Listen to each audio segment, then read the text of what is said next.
Well, hello, Bento Busters and Bento Bustettes. Today, I'm going to show you how to make that popular Japanese comfort food called Gyudon, synonymous with the restaurant chain Yoshinoya, but this is way better.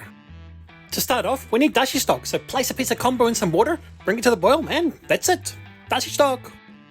Okay, now that the dashi stock is sorted, it's time to saute some finely chopped ginger and some beef tallow. Next, in goes an onion and some pepper, and give it a good saute again. Keep on moving and sauteing it until it looks like this. Sensational!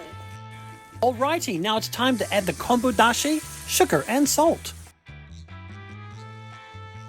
Now bring it up to a slow boil and add the beef.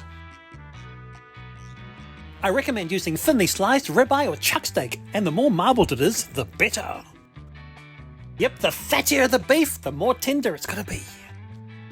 Place the beef in like so and give it a wee bit of a swish round to make sure that it's thoroughly cooked. Now add sake and mirin and let it simmer over a rolling boil.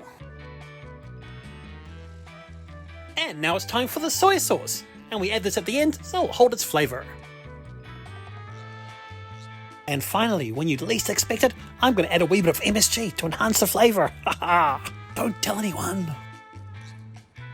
Okay, now I'm going to let this simmer and reduce down for about 10 to 15 minutes, then it is ready. Okay, time's up and it's ready. Fancy that. Check it out.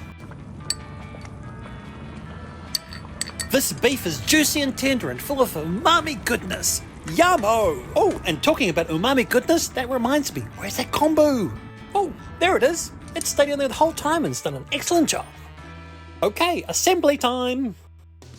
Fill a donburi bowl with steamed rice like so, then top it off with a layer of beef and onion mixture. And don't forget the juice. Finally, add the toppings of your choice.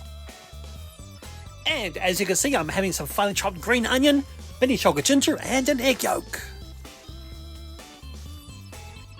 And that's how you make a gyudon that's better than Yoshinoya.